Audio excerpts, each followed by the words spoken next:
Does H1B have an annual cap, and how does it work? Can I stay in the United States on an H1B visa? You don't actually need to leave the US. One of the requirements is that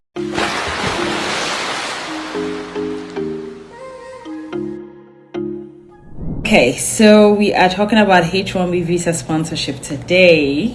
I do already have some questions that I'll be answering, but please ask your questions as kind of we're going on, because I want to chat with you. I also want to know your questions. If you're here and you're an international student, or if you are from outside the US and you're interested in H1B visa sponsorship, you want to be here. So I'm going to start with the first question here. The first question is, what does specialty occupation mean? So that is one of the main requirements for a H1B visa, right? First of all, background. Let me not even assume that everybody knows what the H1B visa is. So the H1B visa is the work visa in the United States of America. So that's the visa that allows people who are non-citizens, right? People who are foreign nationals to work in the country. Now, there are other visa categories that allow you to work. So this is not the only one, but the H1B is a work visa. That's another, term or phrase that people would use to describe it. So basic kind of information about how to get it before we talk about very specific things related to it.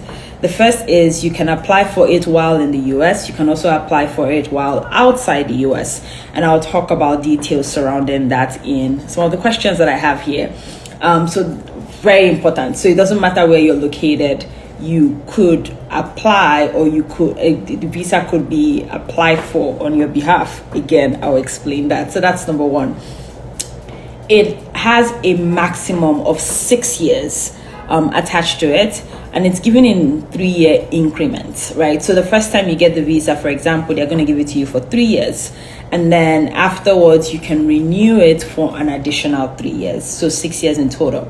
Now, the good thing about it is whenever you are outside the US, that time is not lost. So for example, if you go back to your home country for Christmas, or if you travel outside the US for work, or if you have to be away from the US for XYZ reason, you can reclaim that time at the end or at any point during this visa process or during the H1B visa time frame. So there are actually kind of procedures or processes in place to make sure that you actually have the full 6 years end to end.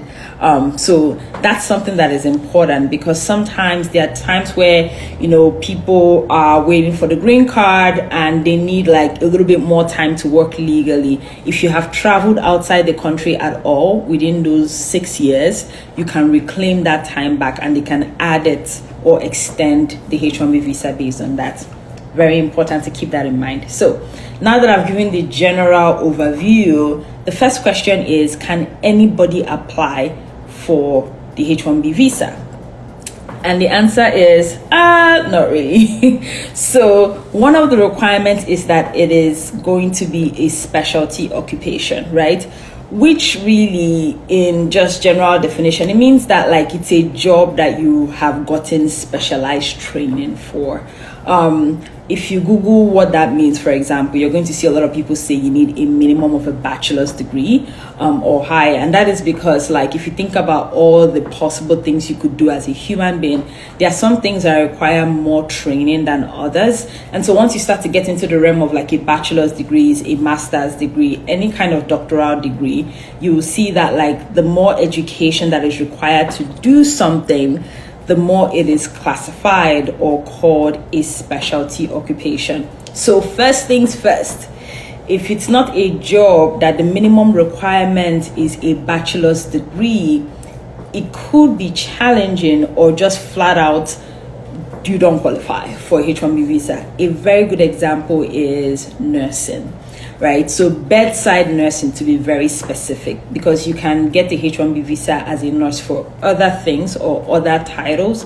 But if you're a bedside nurse, meaning, you take the NCLEX, you pass the NCLEX, even if you have a bachelor's degree, you do not qualify for a H1B visa.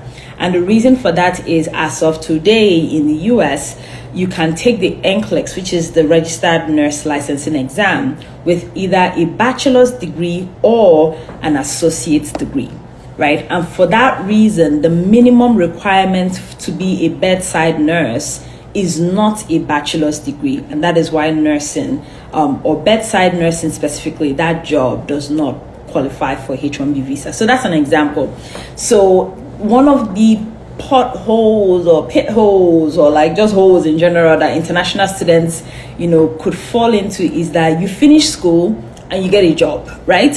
And the challenge when it comes to like, I want this company to apply for a H1B visa for me, or even the company organization decides to do that, one of the challenges that people run into is the minimum requirement for that job is not really a bachelor's degree, right? An example again would be some software kind of data analyst or cloud engineer type jobs that you could get like certifications to do and do great. Not saying that those jobs are not amazing or even pay very well, but the question USCIS is going to ask if they get an application is the minimum requirement for this job a bachelor's degree or higher? And if your job does not require a minimum of a bachelor's degree or higher, if somebody can get a high school degree and get that certificate, right, and do that job, then they may actually deny your petition, or you may just not qualify to even apply at all. So that is what specialty occupation means. Okay. The next question is, what qualifications must I have to be eligible for a H1B visa? So we've talked about the degree part already. Other requirements will definitely be whatever that job requires. I'll give you another example. And so let's say a company really likes you, but your qualifications doesn't meet up with or match what they have posted as a job description for that job, right? You could definitely run into issues when you are either applying for a H1B visa or when your application is being reviewed. For example, let's say the minimum requirement to, have that job is that for some reason, right, they say you have to have a minimum of 5 years of experience to have that job, right? And then the company put that on the internet as their minimum requirement for the job. But then they hire you or they interview you, they meet you, and they absolutely love you, and you have 3 years, not 5 years, right? It's something they would either have to correct when they're applying for a H1B visa for you, or USCIS would flag it as this person does not meet the minimum requirement for this position, and so for that reason we will not give them the H1B visa. And it's a very simple mistake that sometimes happens, because the information that the company uses to recruit people is one thing. When they are meeting people and interviewing people and judging their qualifications, that's another thing. And so as international professionals, that's one thing you want to keep in mind.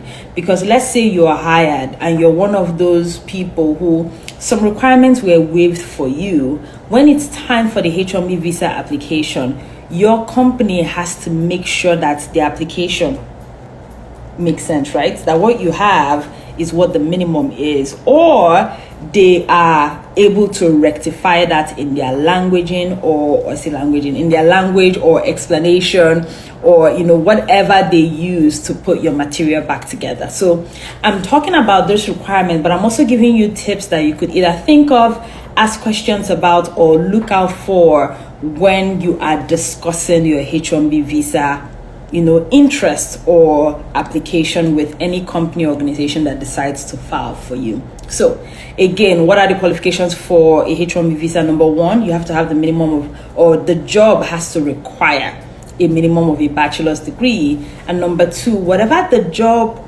description says is the minimum requirement for that job, you have to have it, because if it doesn't match up, USCIS would question it when you apply. All right. The third question is, who can file H1B petitions? Now, this is one of those visas that you cannot just wake up in the morning and decide to apply for yourself, except you co-start a company with somebody else, and then even in that situation, it's the company that would actually file your H1B visa not you applying directly for yourself.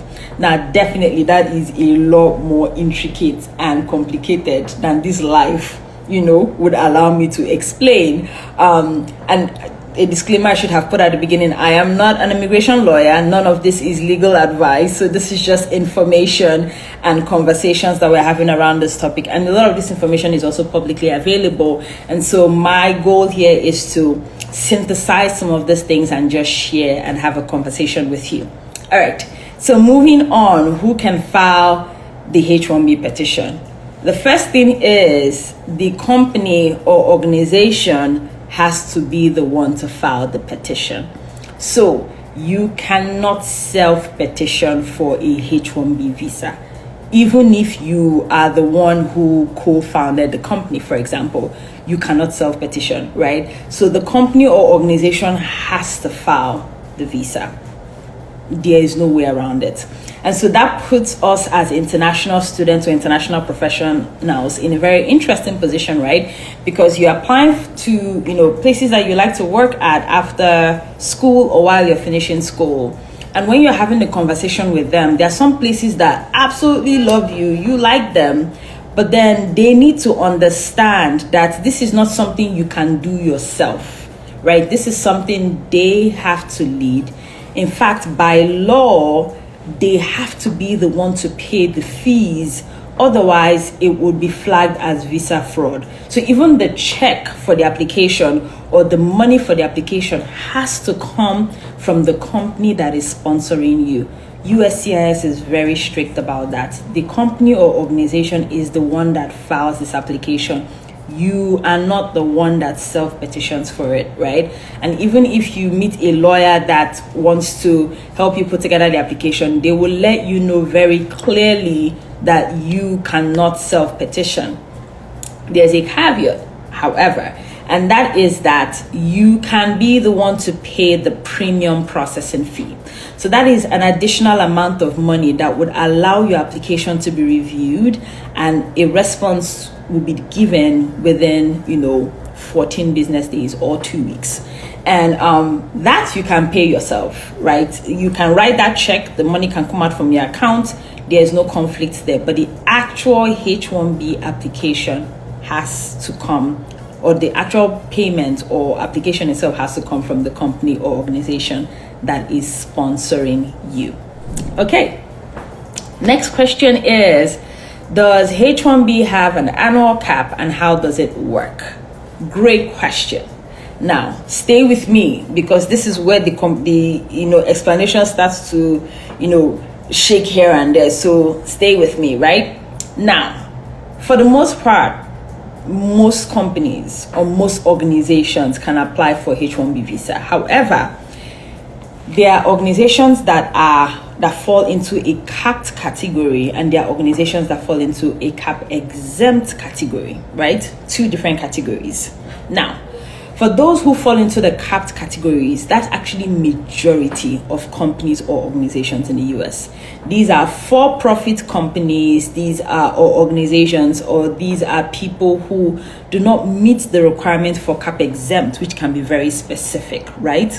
And so for those who fall into the capped, category, which I said is the majority of companies and organizations in the US, there is a limited number of visas available for the people who those companies petition for. Now, this number can change from, it's been steady, I would say, for the last few years, but it has increased, over time. But one thing is very sure is that the actual number of visas available do not match the number of applications that they receive, right? Now, the USCIS has a special category for advanced degrees, right? So they have like an additional 20-something thousand visas. Again, these numbers could change, and that's separate from the bigger pile. And so what happens is that they do a lottery. For example, they can get up to 300,000 plus applications and they only have 80,000 or 80-something thousand visas to give out, right? And so the way they are going to decide who gets those visas is that they're just going to put you through a lottery system. Now, what actually helps is that those with an advanced degree would get put through the lottery more than once, one in the general pile and another time through that special advanced degree pile, which gives them multiple opportunities to be selected, because again, the US places more value on professions that are more specialized, meaning requiring more skills and more training to do, right? So that is a capped category.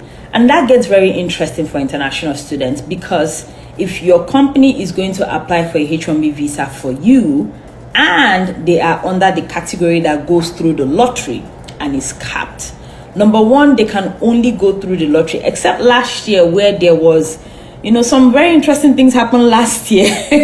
I don't know if people follow the news, or again, because of how passionate I am about conversations like this, it is something that I am aware of. But there were some duplicate entries. Some people were picked from the lottery system multiple times, and so that kind of skewed the process, and they repeated the lottery again for like a select few people, a select portion of the people who applied later in the year. But under normal circumstances, right, this lottery happens once a year, sometime in April. If you don't get selected that time to apply, and the lottery is not that you're selected for the visa, it's that you're selected to apply. Now, they also do it in such a way that they can maximize the number of people who can possibly get the visa at the end. So if you're not selected in that lottery in April, you will hear whispers about whether it could happen again. There are times that it has happened again at some point later in the year, like last year, but there are a lot of times that that's the only time it happens. So if we're playing worst case scenario, the lottery happens once. What does that mean for you as an international student? It means that if you're going through, exactly, it's happening right now, thank you. If you're going through the H1B visa process and your company is going to be in the capped category and you're going to go through the lottery, it means that you have to have a plan B. Okay? You have to have something else planned just in case you're not selected for the lottery, or you're not selected from the lottery. Because if you're not selected, you're not selected. If your OPT runs out, right, you have to have a plan of what you want to do past that time. Do you want to stay in the US? You have to stay in the US legally, right? If you want to leave, you have to have a plan. So moving on to the next questions. Are H1B visa holders required to pay taxes in the US? Yes. If you're working in the US, you have to pay taxes. Very important. In fact, some of your subsequent immigration applications, meaning the H1B visa, let's say you worked on OPT or you worked as an F1 student, you definitely need to have your W-2s, proof of tax payments, because USCIS would ask you for that. So if you're working on H1B, please pay taxes. And I also imagine that any company that is even eligible to file H1B for an employee has to have very clear, we pay taxes in the US. The US doesn't play with their tax. So the answer to that is a simple yes, just yes.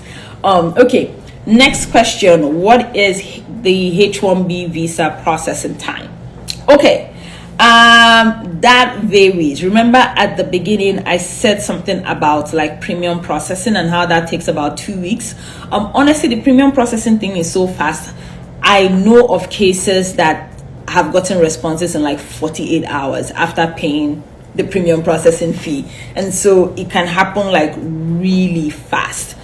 For those who do not go the premium processing route, then you're looking at months. And there's a good thing that happens in that there is something called it's like a bridge gap period that USCIS allows.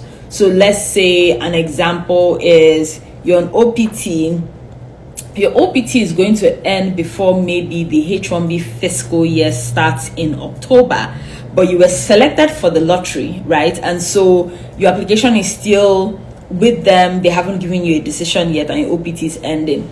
They allow almost like a bridge or grace period for you to work between the time your OPT ends and the time you get a response for your H1B visa application. A lot of companies know about that, but if they don't, I'm telling you now, that exists. So, but the caveat is that you have to have been selected in the lottery, right? Or you have to have a H1B application already in process. Which reminds me that I did not tell you about the CAP exempt group. I only talked about the CAP, so I didn't tell you about the CAP exempt. The CAP exempt group those are the people who, I would say, a lot of these things, they're not as complicated for them, right? So first of all, for an organization to be CAP exempt, it has to be non-profit, some research institutions, and essentially they are in the public good of the United States. A lot of universities fit under this category. So if you apply for a job and get a job in a university or university hospital or an education system, not just universities, education systems broadly, right? Research organizations, research institutions, which also tend to be affiliated with educational systems / organizations, these people are CAP exempt. What that essentially means, the layman's definition for that is they can apply for H1B visa for you at any point in the year. They do not go through lotteries. Anytime they apply for H1B visas, it's available for the people who they are applying for, because again, those organizations are judged to be in the interest of the United States, right?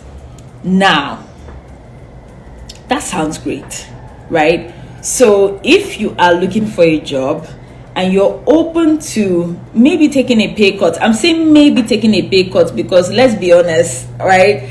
If you're going to work in a for-profit company, they're probably going to have more money available to pay you compared to a company or an organization that is not for profit. And so the pay cut part is true, right? What you can probably earn, let's say you have a master's in biochemistry or you have a PhD in biochemistry, what you would earn in a pharmaceutical company, which is probably going to be in the capped side of things, is very different from what you're going to earn as a biochemistry professor, right, in a university. It's just what it is. But that is an option for a lot of international students. And actually, you can even start out looking for a job in just CAP exempt places from the beginning. And that way, all the English that I spoke about how to navigate the capped situation does not concern you at all. All right, moving on. Can I expedite the H1B visa process? Yes, I've said that a couple of times already. Premium processing, you get a response within a couple of weeks. How long can I stay in the United States on an H1B visa? Very good question. And so the first thing is that if you go through all of this, get your H1B visa approved, you don't actually need to leave the US, right? You get a document that essentially is your legal status, your legal immigration status in the US. However, if you're like me and you want to be able to go home, my home is Nigeria, and come back whenever you want to, you can go get a visa stamp, right? Now, there are so many places you can get a visa stamp. Well, not so many places. There are a few places that international students go to pretty often. You can, of course, go to your home country and get a H1B visa stamp. Yes, you can. A lot of international students also go to Canada. That's where I went to get mine. Some people also go to Mexico. That's also another option. Some people can get it, in other countries if they have, relationships or ties to those countries. So it doesn't have to be in your home country, but that might be the easiest to kind of navigate if you want to do that. So getting a H1B visa stamp is what allows you in and out of the country. So if you leave the US, you have to get the H1B visa stamp to come back in. But if you don't leave the US, you can stay here until you adjust your status to a green card, and the document for your H1B visa would you're fine, essentially. All right. So for how long you can stay in the US on H1B visa, you can stay as long as they put it on that paper, as long as you're legally allowed to stay. And like I said, you can stay anywhere up to 6 years based on, if you are able to renew for the second half of it. Now, if you want to renew your H1B visa, please let your organization know early. Do not trust that somebody is going to email you. So those dates, keep it at the back of your mind so that you can reach out when it's time and get that process renewed or kind of sorted out. So that's very important. Can I bring my family with me? Yes, you can. So depending on where you apply for the H1B visa, whether it's here or even outside the US, your family can come on a dependent status that is tied to your H1B visa, which is great. You could bring your spouse, you could bring children, you could bring at least spouse or children. Now, things like your parents, no. That's where it gets a little interesting, but your spouse or children, if you have them, can come with you. What will happen if my H1B employment is terminated by my employer? Good question, because this happens. Very, very good question.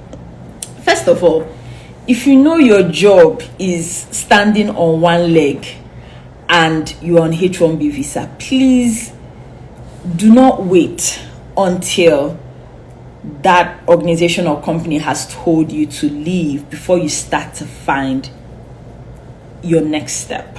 This is very important. We are all intuitive. It's in very rare situations where you're going to everything is going perfectly fine, there's no problem, no issue, and then you show up one day to work and they're like, don't come back again, right? That happens, or it doesn't happen, I guess all the time. Or you just show up in your inbox and they're like, don't come back, right? Does that happen? Absolutely. But there are quite a number of times where you can kind of tell that this job is doing you, the more you look, the less you see, right? If you're on H1B visa, you're vulnerable in the system, meaning that if that company terminates your appointment, you have a very limited time to find another job that is equivalent to that one and transfer that H1B to that job, right? I think it's 90 days, but I'm going to double check and post the right information if I'm misquoting. But if my memory serves me right, that's 90 days. So you have 3 months, right, to get into another job that is equivalent to that one, right, and transfer the H1B. That's not a lot of time. And so if you know that your position or your company has been giving you signs of things here are kind of shaky, please start looking for another job. And not also looking for another job, also start thinking about maybe applying back to schools and other things, because the main goal of an international student / international professional is to stay legally here. Because if you're legally in the US, then adjusting your status to other categories is not as challenging as opportunities present themselves. The moment you're here illegally or you're out of status, things get very complicated. So I say that again. If your H1B visa is terminated, ideally and technically you can get another job, and if it's within that window, transfer the H1B. The company applies for something where that H1B is transferred, right? Which is great. They're not applying for a brand new H1B visa for you. It's even faster when that happens, right? So that's good. You're only moving the H1B from point A to point B, and it's a straightforward process. But getting a company or getting an organization that's willing to hire you at a position that is equivalent. It doesn't have to be the same title, but essentially your education and your qualifications and what you're going to be doing has to match in the new job or in the new setup, right? All that has to happen within 90 days. So it's better not to wait until they ask you not to come back if you can kind of get a sense that things are going in the opposite direction. Okay, please let me know if you have any questions on that. Okay, I have a question here. So let's say we lose the job in February and we apply to a school and start in August. Would we need to leave the country? Very, very good question. So it also depends on when the I-20 is issued. The requirement for that is, if you are going to be in the US, right? Number one, you want to have that admission. So if you're applying to a school, right, you want to be very clear that you have an admission, and they have to issue the I-20 as soon as possible. Very, very important, because the thing that happens with service and I-20 is, if your status is no longer legal in the country, the system will not actually allow them to issue you an I-20. That's the truth. So you would see like a lot of schools, maybe they admitted you, but then they didn't bother issuing you an I-20 until much later. And by the time they were ready to issue an I-20, you were no longer in status. And then they're not able to, and they'll send you an email saying something along the lines of, you have to leave the country and come back in. And that's where it starts to get a little interesting. So can you do that? Yes. But the school has to issue you an I-20 almost as soon as possible, especially within that grace period you have in the country, where essentially the government allows you like a break in transmission, right? Where you're in one status, but you're transitioning to another status, and there's a break during that period. They allow you some sort of grace period. So you want that to happen during that time. And the law is that as soon as you get an I-20, you have to start school either within 5 months or in the next available semester, like in the next semester of that school for that program to start.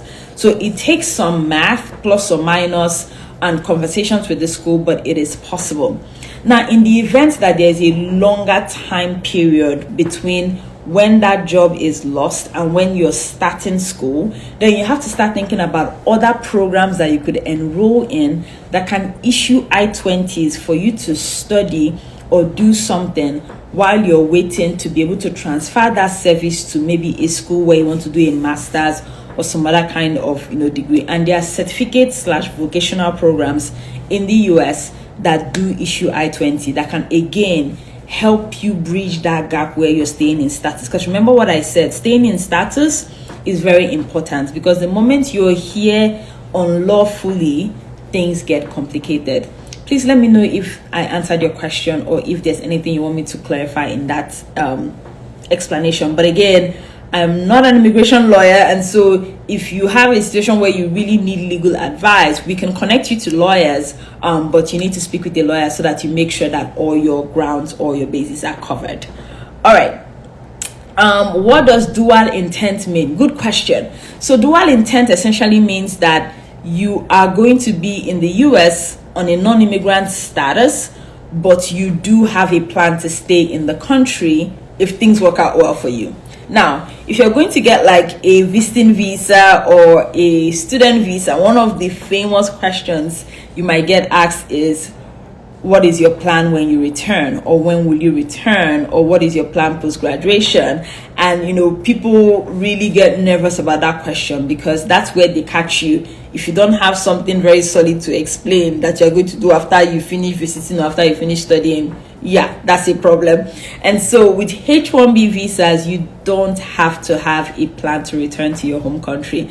So that takes off the pressure when you're going for that visa interview. Nobody's going to ask you, are you sure you're going to come back after studying, or are you going to come back after visiting? Because you are allowed to have an intent to stay in the country once you get, H1B is one of it, but there are other visas that are dual intent.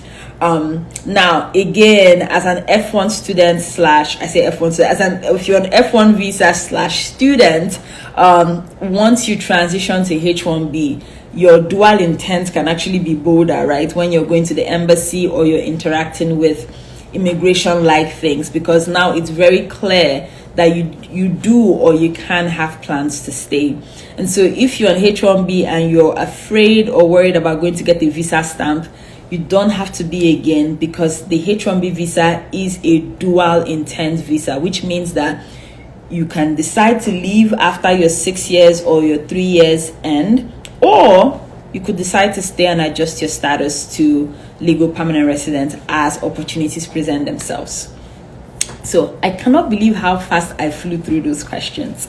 But ask me questions. I've been loving the questions that have been coming for sure, but ask me more questions, because I feel like this immigration, US immigration, I think, is especially convoluted. And listen, I know way too much, not by choice, about this. And it honestly has taken me sometimes reading things over and over again, and things change a lot.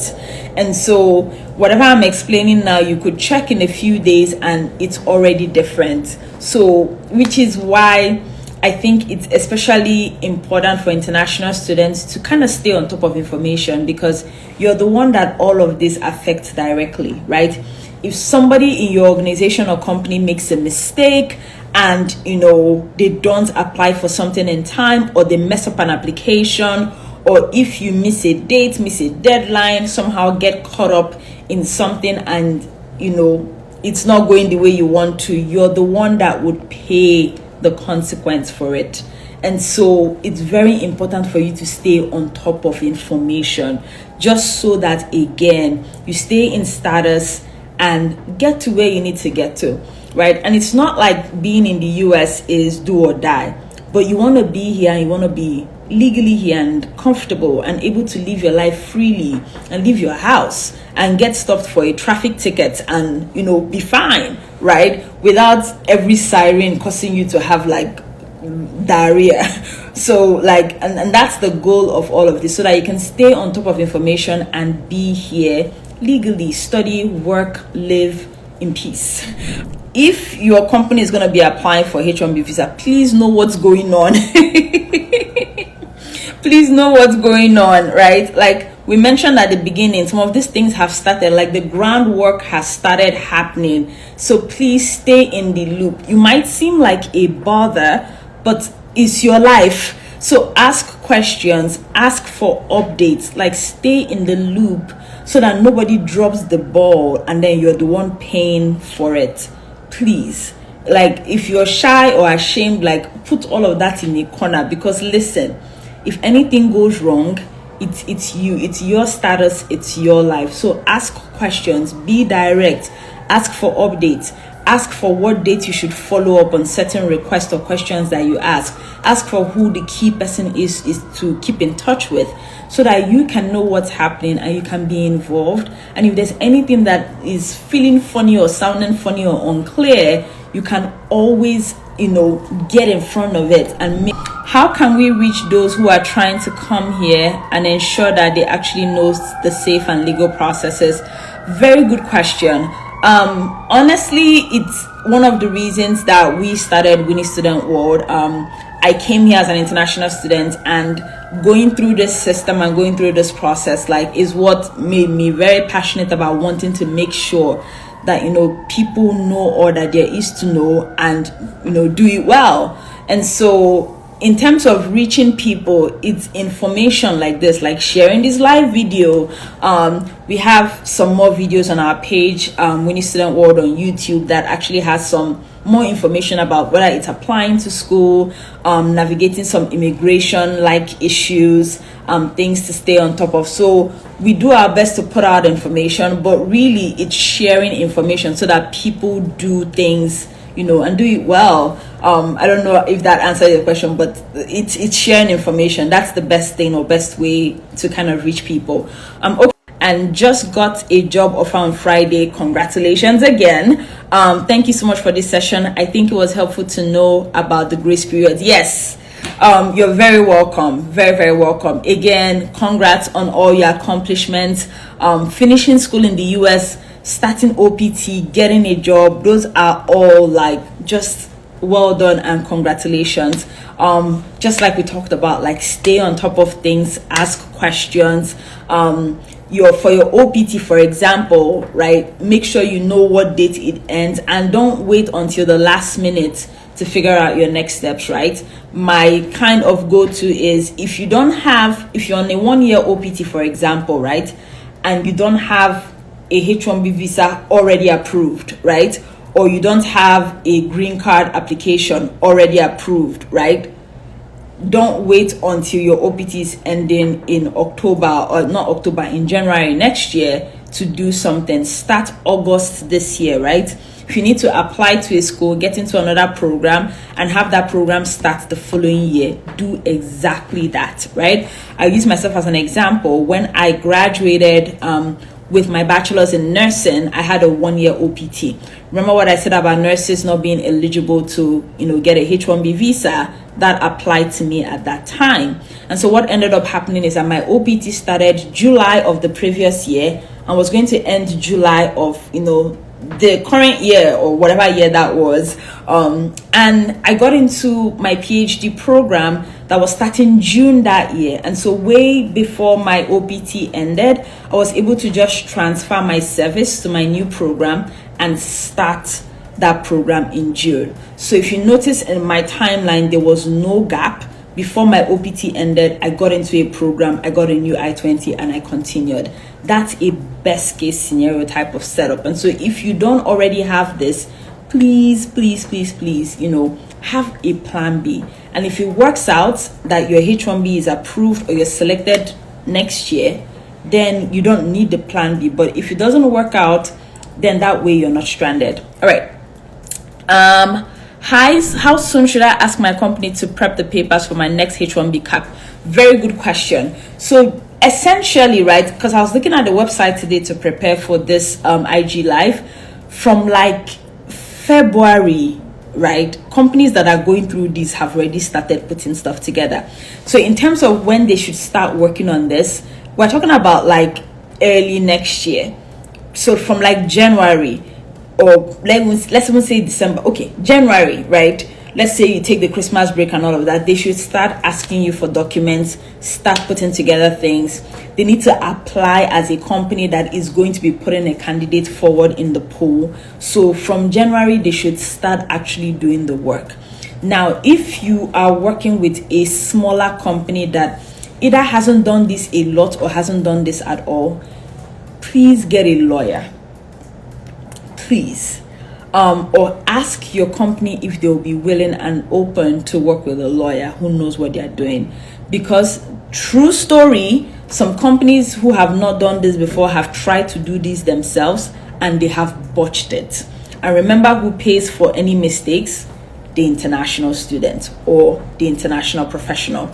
So please, if it's a startup or a new company who hasn't done this before, been here before kind of situation, let them get a lawyer who actually has done this and could help them navigate that. When can I apply for green card process during the H1B? You can apply at any time. The question is, who is petitioning, right? So if you have an advanced degree and you meet the national interest waiver requirement, you can self-petition, right? So that's one. If you don't meet the national interest waiver requirement, your company can petition for you at any time, either under the EB2 category, which is for advanced degree holders, or EB3, which is for bachelor's degree holders. So essentially, the green card is a parallel process. It can start at any time. And if you want to start the green card process, or if they have agreed to do your green card application for you, start immediately. Don't wait. Do not wait. Start immediately. Okay, where does EAD stand in this process? So EAD essentially is a generic term for a work permit. Generic. So you can get an EAD under F1. You can get an EAD as part of your green card application. You can get an EAD under the what's the word that I'm looking for? Okay, there's a word that has completely escaped me, which is a common process that people kind of go through when they want to come to the US. But you can get an EAD under different categories of immigration status in the US. It's just a generic, essentially, term for work permit. Now, what the work permit is related to is now where it differs. So the EAD under F1, for example, is what we call OPT, and the EAD under your, while you're going through the green card application is, again, just an EAD for you to work.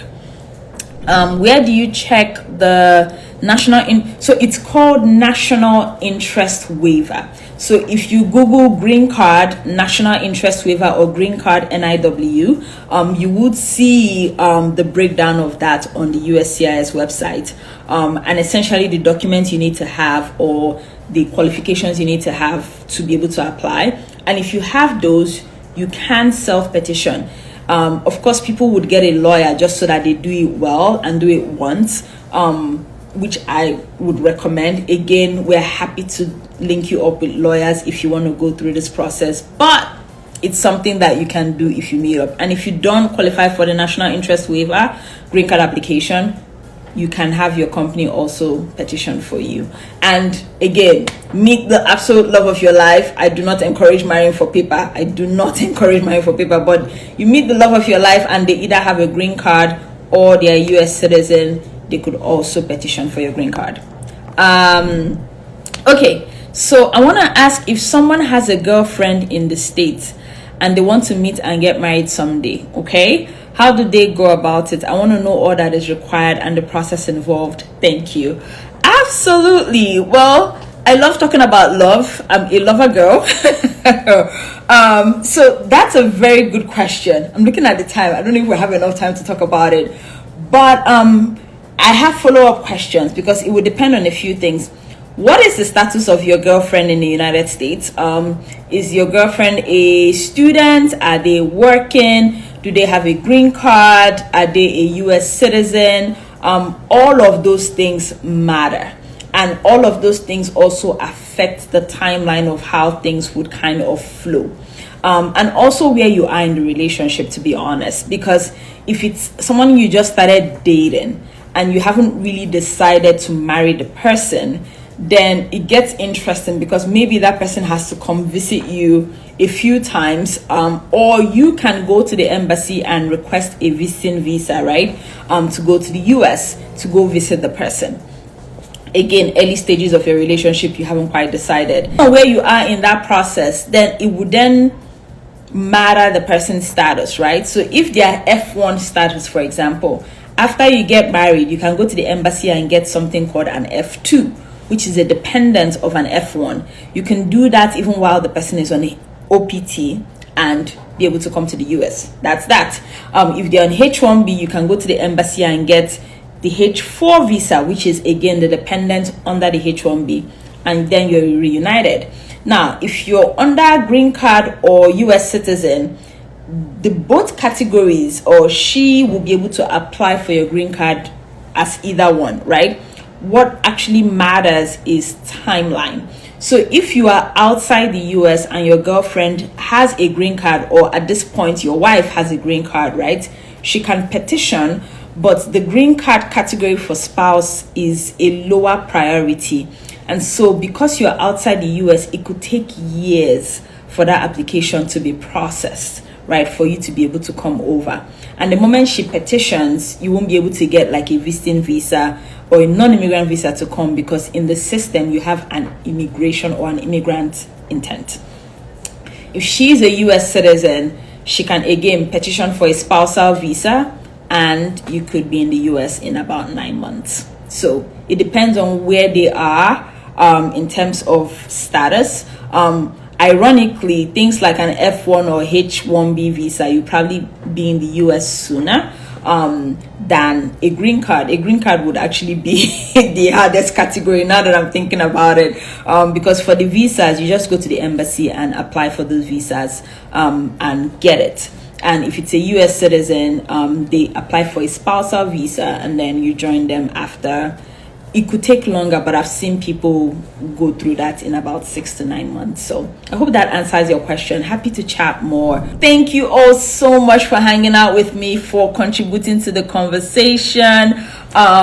Thank you. I hope you learned something. Again, this will be posted on our page, so please share. And yes, looking forward to the next Q&A session. Like I said, I've missed doing this. Loved all the questions that you sent in. Thank you to everyone who sent in questions. And yeah, I will see you next time. Bye-bye.